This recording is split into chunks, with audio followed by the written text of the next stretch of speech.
Olá, tudo bem? Vamos começar hoje, lembrando, sou Psi Amanda Tonini Cito, pode me chamar de Psi. Esse daqui a gente vai estar indo para o módulo 2, onde a gente vai estar falando, lembrando para quem já acompanhou na primeira aula, que tudo isso que a gente comenta é sempre focando em Brasil, ok? Não vamos esquecer disso porque isso é muito importante.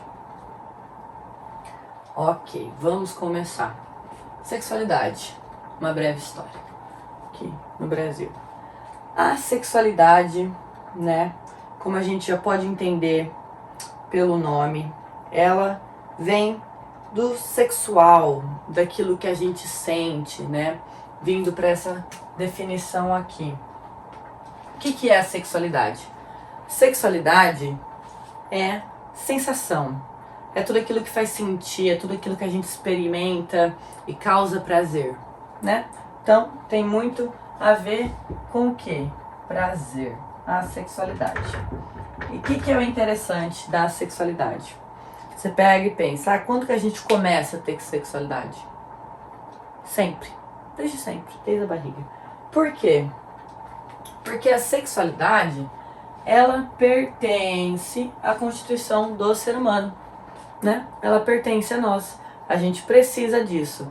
Então, Psi, você está falando que as crianças têm sexualidade? Exatamente. Crianças possuem sexualidade. Então, as crianças transam? Não. Sexo é completamente outra coisa.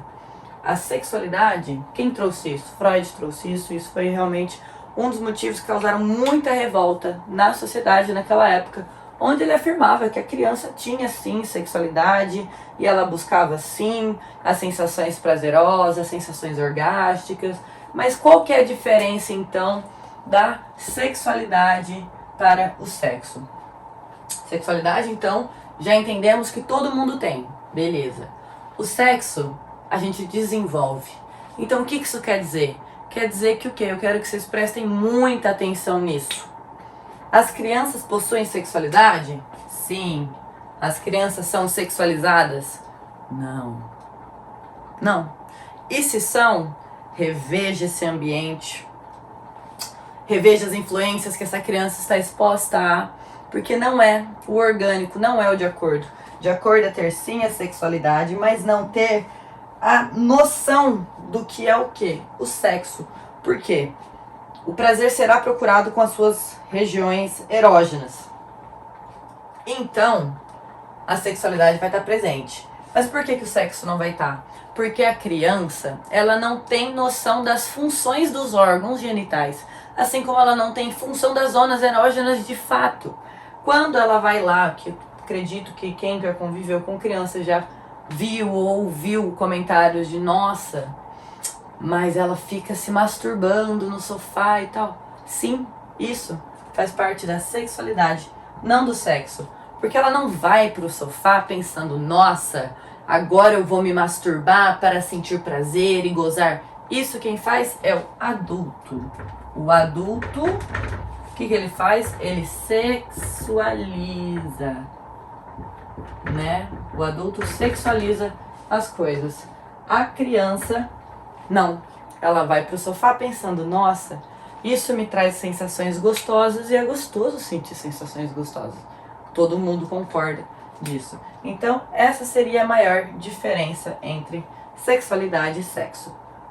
Quando a gente começa a ter sexo na vida adulta, propriamente dito, seria de adolescência para frente, onde nosso corpo está preparado realmente, nossas funções. O adolescer, ele é muito importante, né? Porque é uma fase única e é extremamente curioso, porque é a função aonde o jovem vai em busca do mundo, né? É a função aonde os grupos são procurados, onde a gente vai e pratica o que Lacan citou, que é que a gente só existe pelo olhar do outro. Então a gente começa a procurar esse outro que nos inspire, esse outro que nos dê coragem de ser também. Então é uma frase extremamente importante, onde a sexualidade também é acompanhada do sexo. No Brasil, voltando agora para uma breve história no Brasil, como que funciona a sexualidade? A gente vai separar isso do jeito que eles gostam, do jeito que a sociedade costuma, que é na binariedade. Não gostamos disso? Não gostamos. Mas vamos começar. Vamos falar então do macho e da fêmea, né? Do homem e da mulher, digamos aí. Do homem cis, da mulher cis. O que é permitido ao macho, ao masculino? Tudo. Por quê? Porque é o homem que executa. A gente vem de toda uma trajetória patriarcal. Então, quem domina o patriarcado é o macho, é o homem. Então, o que acontece? Tudo que existe nessa história, nessa vida, é feito pelo homem, para o homem. Isso envolve as leis, isso envolve todas as dinâmicas de função social praticamente. Nós mulheres em geral e outros gêneros não tão classificados em potência, devido a todo esse preconceito, devido a toda essa influência do patriarcado, do macho. O que acontece? Fica reservado, digamos que apenas o prazer para a fêmea. Prazer como? Prazer objetificado, onde só quando eu quero transar com você eu te procuro, que é o que acontece, que é o que acontece com o homem. Porque o macho, ele consome outros homens, ele se declara para outros homens, ele tem afeto com outros homens, brincadeiras íntimas com outros homens. Todas essas questões são reservadas do macho para o macho. O que sobra para a fêmea? Vamos transar, né? Vamos transar. Então, isso já diz muito sobre a nossa sexualidade aqui no Brasil. O que sobrou para nós, mulheres? Restrição, crenças limitantes. Você não pode, você não deve, isso é proibido, isso é pecado, né? Existe muito, a gente tem que pensar que a gente vive num país majoritariamente cristão, né? Temos isso. Então a gente vive sim essa questão do pecado, né? Então, sobrou para a fêmea, sobrou para a mulher poucas funções, poucas liberdades, mas muitas obrigações e muitas limitâncias. Então o que acontece? Já começou desigual, já começou desorgânico, mas é exatamente isso. Então como que fica, por exemplo, as pessoas LGBTQIA+? Como que fica toda essa comunidade aqui? Que essa sigla representa absolutamente tudo que foge do hétero, né? Tudo que foge do hétero tá aqui. Como que fica essa galera aqui? Porque, por exemplo, a sexualidade, ela é permitida para essa comunidade aqui? Não, né? Muito pelo contrário. A heteronormatividade é uma palavra que a gente vai usar muito. Heteronormatividade. O que é heteronormatividade? A heteronormatividade não é o hétero. A heteronormatividade é uma função social, é como executamos a função social. Porque tudo tá programadinho, né? Você vai pegar, vai se formar na escola, vai casar, vai ter filho, comprar um terreno, construir uma casa e tal. Vida é feita, tá? O seu currículo, o seu segmento já tá pronto. A heteronormatividade representa isso e ela é extremamente comum e exclusiva dos seres humanos. Nenhuma outra comunidade de ser vivo representa isso daqui, que também seres humanos são os únicos que reproduzem preconceitos, homofobias e racismos, né? O que acontece com essa comunidade aqui, voltando para ela? Ela é repreendida. Por quê? Por causa do hétero? Não, não só. Existe o hétero, mas não é só o hétero. O problema não é a heterossexualidade. Sim, a heteronormatividade. Norma. Vira uma norma. É a norma do hétero. E essa galera se encaixa nessa norma? Não se encaixa, né? Essa galera não se encaixa. Então elas criam a sua própria norma. Então houve várias, por exemplo, já estamos na nossa terceira onda de feminismo. Feminismo também pode estar, não necessariamente está, mas espero que esteja, o certo é que esteja entrelaçado com todas essas causas e também com as causas das pessoas pretas. Importante, porque quem luta por equidade, luta por equidade. A equidade envolve todos nós. Não só quem você aceita, não só quem você gosta. Principalmente quem você não aceita e quem não gosta. Isso é democracia, isso é comunidade, isso é cidadania. Exercer a cidadania. Então essa galera fica meio mal. Porque o que acontece com, por exemplo, a mulher lésbica? A mulher lésbica, ela é vista como quem? Uma mulher que quer ser homem. O homem gay é visto como o quê? Nem homem é.